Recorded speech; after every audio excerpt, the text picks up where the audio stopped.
berita-berita yang hot yang menjadi perhatian publik baik yang datang dari dunia nyata maupun dari dunia maya. Oke, dari dunia nyata ya.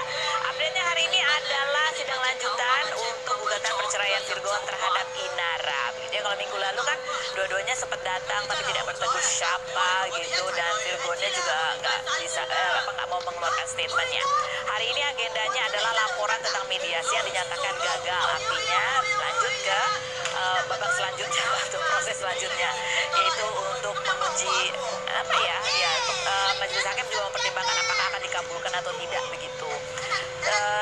Sementara agenda yang kedua hari ini dari sidang perceraiannya Virgon dan Inara itu adalah majelis hakim menyatakan kalau misalnya ada hal-hal yang mau didiskusikan tuh silakan dilakukan, boleh dilakukan di luar persidangan. Jadi nanti biar kalau udah sepakat sama-sama sepakat lebih mudah gitu kayaknya ya, lebih ringkes lah ya kan.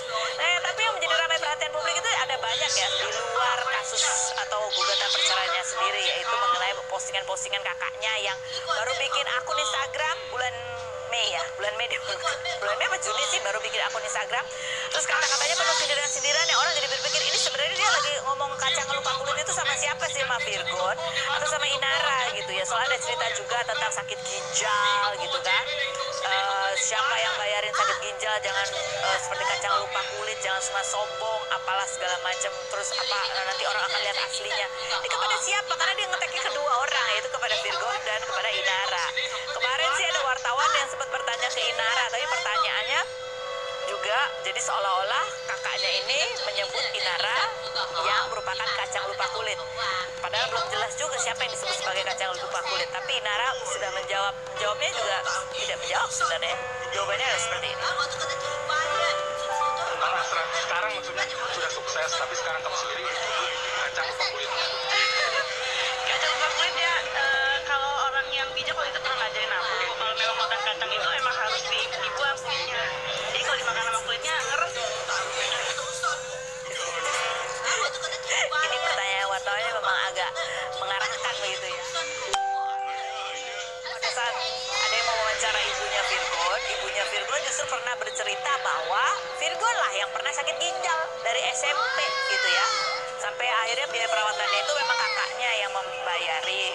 Tapi udah masuk rumah sakit pun sampai sekarang Virgonnya nggak mau minum air putih. Jadi minum air apa dia? Ada nggak tuh artikelnya? Mana? Bukan Inara, ternyata Virgon yang disindir kakak soal sakit ginjal. Itu juga sebuah kesimpulan ya. Kita masih juga belum tahu siapa yang disindir oleh kakaknya Virgon itu. Tapi yang jelas faktanya adalah ibunya bilang Virgon yang pernah sakit ginjal, ya kan? Jangan-jangan kakaknya itu sebenarnya menyindir ke sana dan kemari. Mungkin dia berada di tengah orangnya ya. Komentar netizen coba kita baca berikut ini. Jawaban yang tepat dan akurat, mantap. Lanjut. Tegas banget juga cerdas, love you Inara gitu. Oh, ini soal kacang lupa kulit itu tadi ya. Yang berikut, pinter banget jawabannya, selalu jelas bikin orang nggak bisa berkutik. Ini adalah komentar di jawabannya Inara gitu ya, bukan di soal siapa yang disindir, ya kan? Sebelumnya juga ada yang keributan lainnya seputar ibunya kan, terakhir diwawancara menjelaskan bahwa dia bulanan cuma dapat berapa gitu ya kan. Itu juga sudah dijawab Inara mengatakan itu kan sudah berdasarkan kesepakatan. Ini menarik kalau buat saya ya, karena banyak perempuan-perempuan yang bersuara. Virgonya nggak ada suaranya loh, ya kan? Nggak ada loh, dia sempat kata dia cuma sekali doang itu pun sempat ya, dia meminta maaf kepada kakaknya dan ibunya gitu kan. Ini juga agak nggak jelas nih, kenapa dia meminta maaf ya? Apa salah dia? Tapi ya gitulah, ini perempuan-perempuan semua udahlah. Virgonya aja yang begitu juga dia diam-diam aja kok ya. Jadi lah, dia harus menghadapi sendiri permasalahannya. Kalau menurut aku ya, laki-laki itu tanggung jawab terhadap apa yang dia perbuat. Kayak sinetron. Ini ngomong soal pertanggung jawaban ya. Kita menuju ke bintang tamu kita yang pertama, ada Wendy Aryani. Di bulan Mei kemarin kasasi yang diajukan oleh Rizky Aditya terkait dengan ada tuntutan pengakuan sebagai ayah biologis dari anak yang dikandung oleh Wendy Aryani itu ditolak, sehingga artinya bahwa putusan banding itu diperkuat bahwa memang putusannya adalah Rizky Aditya adalah ayah biologis dari anak yang namanya Keke. Itu ya, betul ya, gitu ya. Terus habis itu terus gimana? Udah ngaku belum? Udah tes DNA belum? Terus apa gitu? Kita lihat tayangan profilnya berikut ini.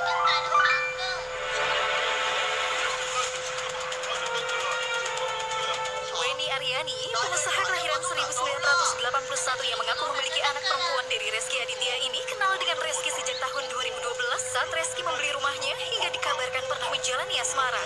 Kemarin, tepatnya tanggal 13 Juni, pengadilan MA menolak permohonan kasasi yang diajukan Rezky Aditya dan memutuskan jika Rezky merupakan ayah biologis dari anak Weni Aryani. Weni yang melahirkan anak perempuannya pada 2013 ini mengaku jika suami Citra Kirana itu hanya sempat menemui sang anak sampai usia 2 tahun saja, yang membuat Weni akhirnya memutuskan untuk menggugat Rezky atas dugaan melawan hukum terkait pengakuan anak dengan kerugian 17,5 miliar, rumah dan kendaraan. Tadi malam, Weni mengunggah foto sang anak di Instagramnya dan menulis kata-kata semangat dan berharap tetap tersenyum menghadapi kehidupan. Seperti apa tanggapan Weni usai keputusan MA terhadap permohonan kasasi Rezky Aditya? Saksikan kisah selengkapnya hanya di Rumpi No Secret. Sudah bersama dengan Weni, hai.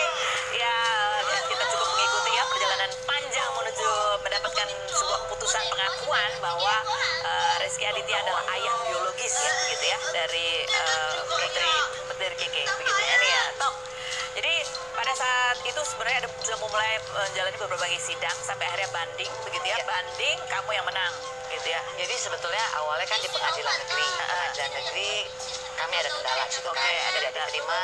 Akhirnya pihak kami melakukan banding di pengadilan tinggi Banten. Alhamdulillah dimenangkan. Tapi pihak Rezky walaupun dia dan tim kuasa hukumnya sempat bikin press conference yang bersedia tes DNA atas nama Ananda kayak Naira Kaimita, saya pikirkan kasus akan selesai di situ. Rezky legowo untuk melakukan tes DNA, delalah. Ternyata beliau melakukan tindakan lain, yaitu mengajukan kasasi gitu. Dan pada sampai titik ini alhamdulillah kasasi Rezky ditolak oleh pihak Mahkamah Agung. Jadi tes DNA itu belum pernah dilakukan. Sebetulnya dengan posisi sekarang tidak perlu dilakukan lagi Karena sudah ada putusan secara hukum ya. kecuali apabila dari pihak Rezky melakukan upaya hukum lain. Oh, emang ada kemungkinan melakukan upaya hukum lain? Bisa harus PK Peninjauan kembali. Tapi itu pun harus disertai bukti baru kan? novum, betul. Bukti barunya apa sih? Bukti barunya ya Rezky harus ada tes DNA yang berseberangan, artinya tidak identik. Oke. Nah, jadi ini nggak, aku pengen tahu. Jadi tes DNA-nya udah pernah belum sih? Belum, karena kan tidak mau dilakukan oleh Rezky. Oh, padahal waktu itu dia sempat ngomongnya mau. Oke.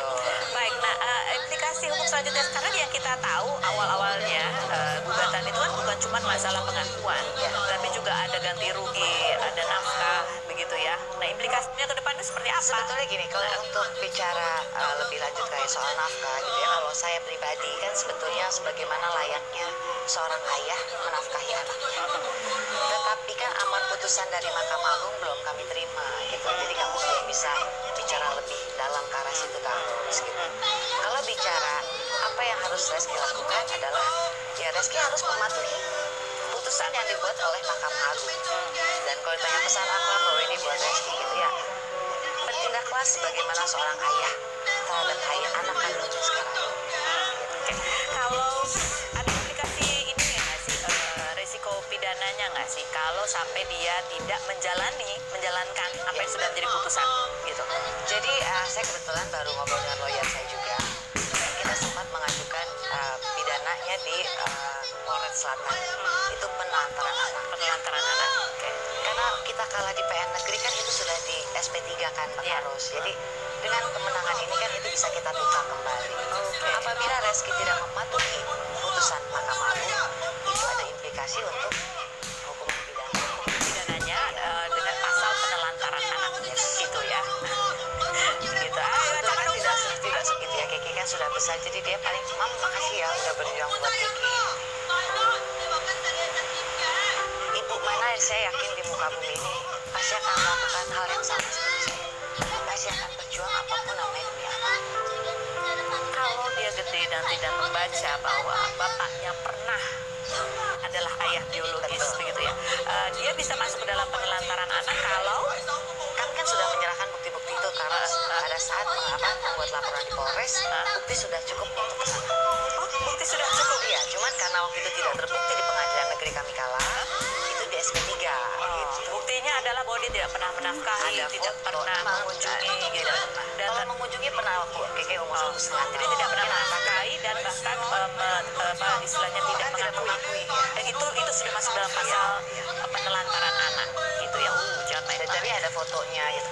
Sebetulnya kemenangan ini kan Baru khususnya langkah. Keke ya, tapi bisa juga buat anak-anak di luar sana gitu yang mempunyai kasus sama seperti Keke kan, yang tidak diakui bahkan dibuang. Saya terima kasih kepada Majelis Hakim Mahkamah Agung yang telah memberikan keadilan yang sebaik-baik dan sebijak untuk mengedepankan hak anak-anak. Ini namanya bapak jangan sembarangan gitu ya, atau laki-laki jangan sembarangan ngomong bahwa dia bukan anaknya Ya. tanpa ada bukti gitu, Ya. tanpa ada putusan pengadilan yang jelas gitu. Karena itu yang pemerintah sekarang amat melindungi perempuan dan anak, ada undang-undangnya begitu, dan itu ada ancaman hukumannya adalah pidana gitu. Kemarin aku dengar ada orang juga yang ngelakuin anak itu, hati-hati lo ya. Ya. Ribah ya. Nggak, nah ini ada memang ada, dan ini kan buat apa istilahnya pengetahuan hukum juga buat orang di luar sana. Karena apa, kayak anak kan nggak salah, yang salah itu adalah Perbuatan kedua orang perbuatan tua. orang tuanya gitu. Jadi harus dilindungi karena ini jejak digital itu kan, Ya. ya kan bisa dibaca oleh anak-anak, nah, itu Betul. bisa menyakiti Itu kan dia. jadi PR orang tua, Iya, betul. khususnya saya lah gitu Iya. ya, bagaimana menjelaskan jejak digital yang kurang baik ini tidak menjadi satu yang pelajaran buat Keke ke depannya nanti gitu. Tidak diulang kesalahan kedua orang tuanya, tidak diulang oleh anak saya. Oke. Nah, bagaimana sekarang kondisi KG sekarang? Ini kan proses sidangnya panjang ya. Kamu apakah selalu update ke dia gitu? Gimana? Apa yang dia pakai sekarang? Kalau untuk update masalah detail kasus nggak kan? Nggak. Jadi karena kan kasus ini kan belum sesuai umur Keke lah. Iya. Belum saatnya. Kalau dibilang kanak-kanak dia masih di bawah 12 tahun, bisa lah kita sebut kanak-kanak gitu kan. Tapi sebentar lagi Keke di atas 12 mulai masuk beranjak remaja. Itu pun belum saya akan kasih tahu detail. Nanti setelah di atas 17 tahun. Tapi kan dia bisa Setelah baca, dia bisa browsing. Teman-temannya ada yang bisa memberitahu. Kebetulan sekolah Keke itu sangat memprotek ya, sangat memprotek, sangat helpful lah. Jadi dia memprotek sesuatu yang berkaitan dengan nanti adanya bully atau apa gitu. Alhamdulillah sejauh ini sih tidak ada masalah. Jadi apa yang dia pahami tentang keberadaan ayahnya? Bahwa Keke paham satu hal adalah Reski itu ada ayahnya. Itu aja dulu sih. Banyak pertanyaan juga Kak Ros mungkin, apakah nanti Keke akan ketemu dengan Reski gitu kan? Karena pihak kuasa hukum saya kan berencana ke arah sana. Cuman dari saya pribadi, sepertinya saya akan melihat dulu dari Reskinya. Apakah Reskinya sebagai seorang bapak mempunyai hati nurani, naluri yang bagaimana ya, layaknya seorang ayah lah. Apa dia berkeinginan ketemu Keke gitu. Kalau dia tidak berkeinginan, saya tidak bisa paksakan juga gitu kan. Karena buat saya mengakui seorang anak itu tidak merendahkan derajat kita sebetulnya kan. Kamu sudah terbayang apa yang akan kamu katakan ke anak kamu untuk menguatkan dia ketika pada saat umurnya dia membaca jejak digital bahwa sosok laki-laki yang dia percaya itu adalah ayahnya itu tidak mengakui dia adalah anak kandungnya. Alhamdulillah sebetulnya Keke itu tidak mempunyai kan keluarga yang lengkap lah ya. Dia ada orang tua saya yang selalu support. Jadi kalau dibilang kekurangan kasih sayang tidak. Cuman memang Keke kan harus tahu. Keke punya hak untuk tahu ayah biologisnya siapa. Keke perlu tahu untuk asal usulnya siapa. Dia perlu juga kasih sayang dari ayah kandungnya sebetulnya. Iya, oke, kita lihat postingannya Benny ya. Ini ditujukan untuk dirinya ya. There's no flaw in you. Tidak ada kekurangan dari dirimu. Keep smiling darling because life is beautiful. Tetaplah tersenyum karena hidup ini indah dan ada banyak hal di luar sana. Terima kasih ucapkan ya kepada lawyer Keke yang sudah membantu dari titik awal sampai sejauh ini.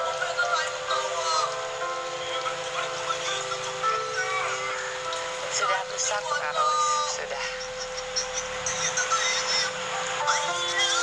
Dia masih suka bertanya tentang bapak. Enggak sih ya kan, sesuatu ini sesuatu yang sensitif gitu ya. Keke kan sudah besar, jadi dia paling, Mam makasih ya udah berjuang buat Keke. Ibu mana saya yakin di muka bumi ini pasti akan melakukan hal yang sama seperti saya. Pasti akan berjuang apapun namanya dunia. Kalau dia gede nanti dan membaca bahwa bapak yang pernah begitu susah payah diminta untuk mengaku, kamu akan menguatkan dia dengan cara apa? Dari awal muncul kasus ini sampai ada penolakan keras Reski, saya selalu tekankan, apapun hasilnya, menang atau kalah, kamu tetap anak dan darah daging. Jadi mama selalu ada dekat Keke dalam keadaan situasi apapun, terbaik maupun yang terjelek. Jadi ya kayak gitu aja, kita selalu pelukaan gitu kan. kita balikin ke diri kita lah. Bagaimana sakitnya apabila orang tua kita tidak mengakui keberadaan kita. Mungkin itu pula yang dialami Keke, cuman kan dia simpan. Makanya kalau ada nanti pertemuan dengan Reski, saya akan lihat dari pihak Reski seperti apa itikat baik dari pihak Reski. Karena kalau kita bicara soal pengakuan, bicara soal DNA, ini sudah clear kan, sudah selesai. Sudah tidak ada lagi untuk berkelit Reski, sudah tidak ada lagi Reski untuk apa ya. Jadi nanti kalau kembali ke nuraninya. Kembali lagi seperti apa mau bertemu dengan Keke, karena saya sebagai ibu tidak akan menghalangi. Perjuangan panjang. Tuh, anak-anak harus menghadapi hal yang berat seperti ini ya. Semoga Keke menjadi anak yang baik dan lebih baik jauh dari kedua orang tua. Tapi selama menjalani proses ini, ya kamu bilang kan, dia masih anak-anak, mungkin dia menyimpan itu dan barangkali itu bisa menjadi luka yang dia juga belum tentu sadar. Gitu ya, tapi itu bisa mempengaruhi dia pada saat dewasa. Apa yang kamu lakukan untuk Aku sih suka konseling juga gitu, cuman memang belum rutin kan karena ada tugas sekolah, ulangan yang Keke harus jalani. Suka konseling sama salah satu psikolog lah. Memang Keke harus diberi kekuatan, harus diberikan kegiatan yang dia tidak melulu nanti fokusnya kepada kasus ini. Dia bisa menjadikan sesuatu yang jelek, berita yang jelek itu menjadi sesuatu yang positif, tapi dengan dia berupa banyak kegiatan gitu loh Kak Ros. Kadang Keke kan mungkin tidak bisa bicara, tapi dia bisa menuangkan lewat gambar. Dia suka gambar keluarga yang lengkap. ya apa ini kan termasuk salah satu juga untuk memenuhi apa yang menjadi keinginan besar dari anak kamu gitu. Keluarga yang lengkap itu kan juga nggak harus datang dari ayah kandung. Betul. Lalu ke depan kamu membayangkan apa yang bisa Ya, sebetulnya sudah ada keluarga, cuman kan memang masih terlalu dikit lah. Semoga keberadaan aku sebagai pengganti ayah buat Keke itu sudah cukup. terakhir? Apa yang kamu katakan ke yang sudah diputuskan sebagai ayah biologis anak kamu gitu ya? Dari hati yang paling dalam, apa yang ingin kamu katakan ke dia? Keke, Bapaknya. untuk Reski, saya harap bisa bertindak mematuhi keputusan MA. Semua sudah berakhir, itu kan semua sudah harus diakhiri demi kepentingan anak saya, Keke gitu. Jadi lebih baik ini diakhiri, Reski mematuhi putusan MA dengan baik dan bertindak selayaknya seorang ayah kepada anak. Apa kira-kira yang akan membuat Reski lembut hatinya? Yang bisa membuat Reski lembut hatinya hanya Allah Subhanahu wa Ta'ala, gitu kan. Karena dari pihak saya, lawyer, terutama saya pribadi ya, sudah memberikan kelapangan selama 2 tahun ini, sudah memberikan waktu sebanyak-banyaknya, sudah memberikan kesempatan, tapi tidak Anda pergunakan dengan baik, gitu. Jadi sudah cukup. Kalau habis ini dia masih mau melakukan tes DNA, Itu silakan atas putusan pengadilan, monggo dijalankan. Apabila di amar putusannya ada keharusan itu, karena amar putusan dari MA ini kan bisa untuk menguatkan putusan di pengadilan tinggi atau MA membuat peradilan sendiri gitu. Yang saya tahu seperti itu. kalau ternyata hasilnya tidak sesuai dengan apa yang kamu harapkan tes DNA-nya, Pasti sesuai, karena saya tahu saya ibunya. Saya tahu juga perlakuan Reski yang tidak mengakui ini dari awal. Perlakuan Reski seperti apa ke Keke kan saya tahu. Reski suka jemput Keke untuk pergi syuting. Reski suka jemput Keke untuk pergi ke mall. Masa iya sampai di titik ini mau membohongi hati nuraninya juga? Sudah cukup lah. Jadi sudah cukup drama-dramanya, sudah cukup. menurutmu kenapa dia kemudian mengingkari? Aku nggak tahu ya apa yang ada di pikiran Reski ya. Cuman satu hal pasti hati kecilnya tidak bisa bohong gitu. Pertimbangannya mungkin banyak ya, keluarga atau karir mungkin ya. Padahal satu hal, mengakui anak itu tidak mempengaruhi karir kamu, tidak membuat kamu derajat kamu turun di mata Allah apalagi ya. Reni, terima kasih banyak sudah berbagi Sama. dan perjuangan kamu. Semoga Terima kasih bisa supportnya menginspirasi, buat memberikan pengetahuan baru buat semua perempuan di luar sana. Ada bintang tamu Ferry dan Deswita. Oh, ini pasangan yang so sweet juga. Kita lihat profil mereka berikut ini. Deswita Maharani, artis dan komedian kelahiran 1980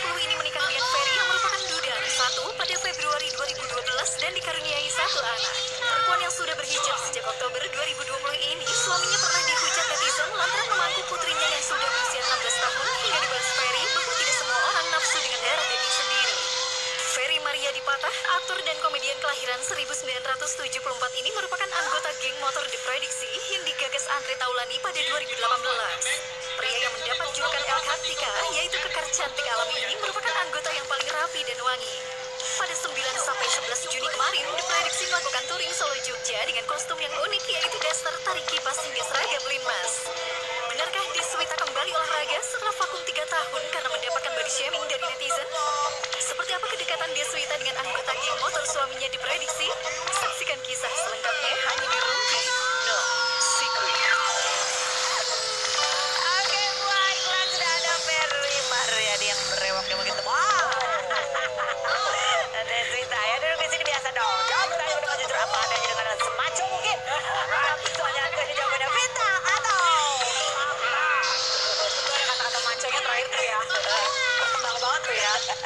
Sore ini masih sore, masih sore. bibirnya, tolong bibirnya.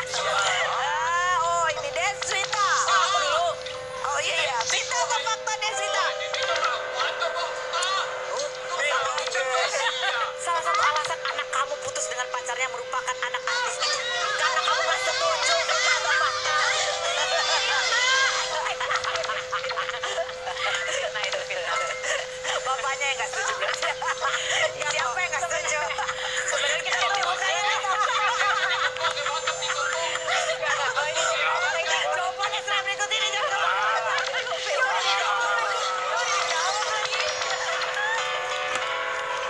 Pertanyaan berikutnya ya, benar kamu nyuruh anak kamu putus gitu? Enggak. Kalau itu enggak benar aja. Jadi memang anaknya itu sekarang lagi pengen banget main. Pengen banyak teman baru lagi pengen. Jadi justru Jadi Lea itu sekarang Ya, malah maksudnya, justru Lea tuh justru malah gini, Bu, aku happy banget loh, Bu. Aku tuh lagi happy banget nggak punya teman dekat gitu ya, nggak punya teman dekat. Jadi kayak dia mau kemana pun, dia mau ngapain apa nggak ribet ya. Tapi bapaknya juga sarannya gimana ke anaknya?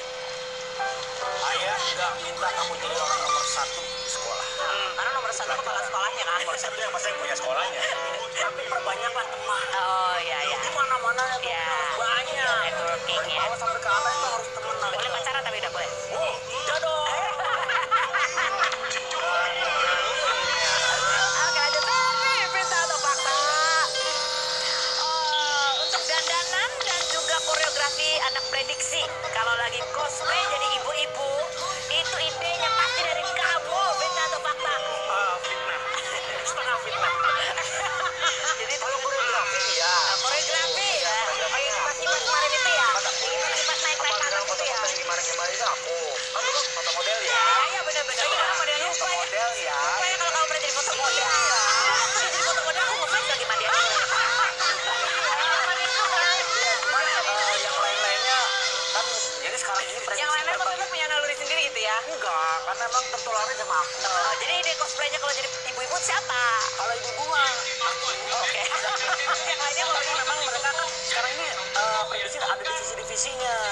Kalau dulu kan memang Vincent gini apa baju gitu. Nah kalau sekarang itu ada terbagi atas divisi-divisi saya mah rute dan juga jalanan yang asik gitu. Oh, jadi divisi cosplay siapa? Kemarin itu Soleh sama Wendy. Soleh. Ya kalau misalnya ngeliat yang pakai baju Hansi, pakai baju apa ya, Oh, tertuduhnya mereka. Oh, mereka. Jadi kalau pakai baju yang lain-lain, Ibu itu ya Wendy sama Soleh. ini udah mulai berarti ya. Udah mulai ya. Aku bilang udah jalan, mundurin aja, jangan sok-sokan. Biar nanti juga lama-lama terbiasa ya. Tuh pose-posenya gitu-gitu amat sih. Ya ampun. Oke lanjut Ferry lagi. Vita atau fakta Ferry lagi? Aku kesel banget sama netizen yang hujat kamu karena foto kamu yang sering peluk-pelukan dan paku anak gadis kamu, Lea. Padahal emang seharian kamu udah begitu dari kecil juga. Vita atau fakta? Iya. Fakta ya. Sempet kesel, cuman kesini-sininya jadi yang gue berpikir gini, oh berarti yang ngomong-ngomong yang menghujat gue itu nggak pernah merasakan kasih sayang sama orang tua. Ini air.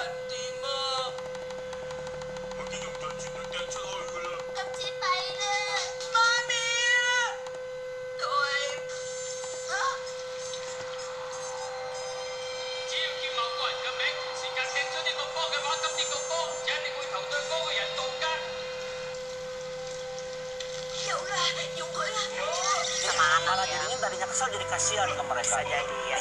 kasihan dulu ya. Kayaknya mungkin kebanyakan mereka yang nggak deket sama ayahnya, sama mungkin belum pernah punya anak kali, nggak punya anak perempuan. Iya. Jadi bawaannya maaf Atau ya. mungkin sering baca artikel yang gitu lah zaman Iya, sekarang. Enggak iya. sudah. Ya mungkin ada yang kayak gitu, cuman alhamdulillah kalau di kita mah nggak begitu. Jadi mungkin kalau dia yang punya komentar gitu, mungkin dia yang gitu sama anaknya. Jadi ya udahlah kan ya orang pengalamannya beda-beda gitu. Ya, Besok-besok masih mau posting foto gitu kan ya? apa-apa. Gak apa-apa. Karena memang Lea itu anaknya begitu. Nempel di Kapan sih turun? siapa? Oh iya. Oh ada videonya. Ferry sama Lea siapa sih? Oh iya.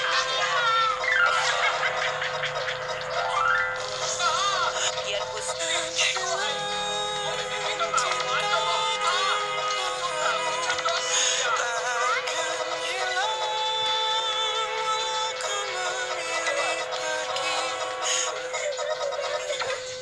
Mandi pulang sekolah langsung mandi keramas. Udah berapa lama nggak keramas? Kemarin keramas loh. Cuman tadi menang.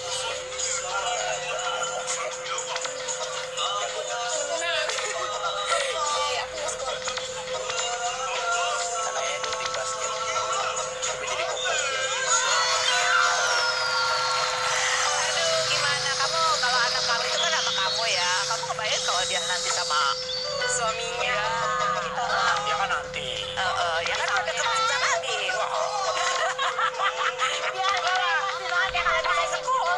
Iya, kan kamu bilang kan. Iya. Kerja dulu, kawasan yang banyak. Kalau di tengah-tengah kuliah dia udah siap nikah? Jangan. Mukanya kenapa melas ke aku? Bilang sama anaknya. Lu tuh mau ngomong diri gue ke arah sana. Bener juga ya. Janganlah. Jangan. Oke, baik. Ketakutan terbesar sama bapak-bapak ya itu akan kehilangan anak perempuannya. Tapi kan dapat ada anak laki. Iya, tapi kan beda ya kalau udah gede lendot-lendotannya kalau Udah sama bisa ya. Nggak akan, udah kamu akan kehilangan ledot-ledotan. Ini istri kamu langsung ledot-ledot. Iya. Udah kan bisa kita baca bunyinya adalah ini hubungan anak sama ayah and sama yang muda. Kalau anak perempuan udah gadis apalagi sudah akil balik nggak pantas terlalu over. Haram. Lanjut berikutnya ya ini ada tapi sih ya udah gede masih dipeluk-peluk kayak gitu ya ada kan emang yang apalagi orang zaman dulu kan suka gitu udah akil balik ya nggak dikurangin lah gitu ya kan apalagi udah cuma gitu doang ya udah lanjut komen di antara ribuan komen. yang lainnya lebih serem-serem ya Tapi itu dua komen yang nggak enak itu mengalahkan 1000 komen yang mereka banyak yang aduh kok gue nggak gitu ya sama orang tua sama bokap gue gitu lah. Berarti kan ya dia sedih lah ya jadi memang anak Kasihan lah. kasihan iya iya bapak sama ibu tuh perannya sama pentingnya dua-duanya buat anak-anak ya cerita atau fakta dia cerita selain suami kamu sering ngatur dan ngatur pakaian kamu dan makeup kamu yang katanya nggak boleh menor kalau ini harus matching gimana segala macam ya kamu juga dituntut untuk langsing makanya setelah kamu nanti apa udah emang iya prediksi aja kamu tapi memang ada perhatian itu. Tapi kalau untuk maksudnya gini nggak pernah nyuruh aku harus kurus gitu enggak. Tapi lebih ke gini loh penampilan tuh mau kurus mau gemuk harus enak dilihat. Jangan nggak berarti juga lo gemuk terus jadi jelek enggak. Banyak juga yang gemuk yang oke gitu. fashionable ya Cuman kalau dia lebih menyarankan sehatnya nomor 1 gitu. tapi bener dia Tapi dia benar-benar kayak tadi aja kan masangin ngebenerin kerah karena tadi aku bisa pasang clip-on. Terus aku nanya hijabnya harusnya diikat ke belakang atau digulung aja gitu. Udah aja, buka aja. Ini aja biasa aja karena kemarin udah sering diikat ke belakang. Oke, nggak ada masalah. model sih lu Tapi kan nggak ada yang salah. Nggak ada kan? Ya udah, apa yang salah? Ngomongnya ada dong yang lain. Oh ya, apa yang salah? Kenapa? Oke, baik kita describe foto sekarang. Foto yang pertama, set. Alright. 6 putri bintang mermaid Riondo. Oh ya ini nih kan. Jadi kan dulu kan aku pernah wawancara kamu kan dekat sama anak-anak gadis. Iya. Dan kalian dekat dan ini bagaikan anak-anak kalian juga. Betul. Gitu ya. Jadi kan sekarang mereka sudah dewasa. Ada yang sedang mengalami masalah yang cukup berat gitu. Kalian tuh gimana? Apa yang kalian lakukan sebagai bentuk supportnya? Ya pasti sih kalau aku memberikan dukungannya berupa nomor 1 doa lah. Doa kepada mereka dan menyampaikan kepada mereka bahwa kita selalu mensupport mereka apapun yang terjadi. Ada hubungan langsung nggak? Iya pasti gitu. Tapi bukan lebih ke konteks apa yang terjadi, bukan lebih ke konteks pada kejadiannya, tapi lebih ke konteks pada Menguatkan dia. kita memberikan kita ngasih tahu mereka bahwa mereka masih punya tempat gitu di kita. Mereka punya tempat yang spesial, mereka nggak perlu takut, mereka nggak perlu malu, mereka nggak perlu ragu. Kita berdua masih seperti itu. Gitu. Sedih nggak sih? Banget sedih karena kita tahu mereka kecil kan gitu. Dan kita melihat mereka sekarang tumbuh dewasa dengan begitu banyak perjuangan yang orang di luar tuh nggak tahu bagaimana mereka gitu, bagaimana mereka berjuang untuk hidupnya, untuk keluarganya, mereka tuh nggak taau. Semua di luar tuh cuma bisa, si ini gini, si itu gitu. Lo tuh nggak tahu apa-apa, jangan banyak ngomong gitu. Yang laki, yang perempuan sama Semua, yang laki, yang perempuan, mau siapapun yang pokoknya anak-anak ini, enam anak-anak mermaid ini memang itu menjadi bagian khusus di rentenan keluarga aku kali ya. Contohnya apa sih yang perjuangan mereka yang kamu tahu dan orang lain nggak deh? Iya banyak, kayak misalnya mereka mengawali karir itu dari kecil banget gitu. Mereka mengorbankan masa kecil mereka ketika teman-teman seusia mereka bisa bermain dengan teman-teman sekolahnya, mereka harus pulang pagi untuk kerja, untuk syuting. Karena memang itu adalah keputusan mereka, itu pilihan mereka yang disupport oleh orang tuanya. Dan sekarang lihat bagaimana jadinya mereka gitu, begitu besar namanya. Ya walaupun ada setitik atau dua titik hal yang menjadi ganjalan atau sandungan buat aku, kedepannya mereka akan jauh lebih sukses daripada itu. Karena kita mah orang tua membesarkan hati mereka. Betul. Karena kan setiap masalah itu pasti membuat mereka nyalinya menjadi ciut. Ya. Nah, kita mau dari belakang mendorong mereka, mensupport mereka untuk bisa menjadi yang lebih baik lagi. Dulu tuh zaman dulu malah ya, zaman baru-baru ada netizen ribet tuh, anak-anak ini kan belum terbentuk mentalnya ketika banyak hantaman dari netizen tentang hal kecil aja gitu. Nah mereka tuh ngadunya ke kita gitu. Dan dari sini ternyata terlihat mereka sekarang begitu hebat dan luar biasa. Jadi kalau kayak hal-hal kecil yang terjadi sekarang ini kita lihat 5-4 tahun ke depan mereka akan jadi orang yang luar biasa. Jadi pesannya yang terpenting adalah masih ada dan masih banyak orang-orang yang real, yang sayang, yang siap sangat. Apa aja tidak akan menghakimi. Oh tidak akan. Kalau kata orang mah, biarlah kita menjadi kayu, mereka itu menjadi hamplas. Begitu kita dihamplas terus, kita menjadi mulus, mereka menjadi sesuatu yang nggak penting. Yang berikut fotonya. Serius gini loh. Kenapa ini? Serius selain berikut ini ya.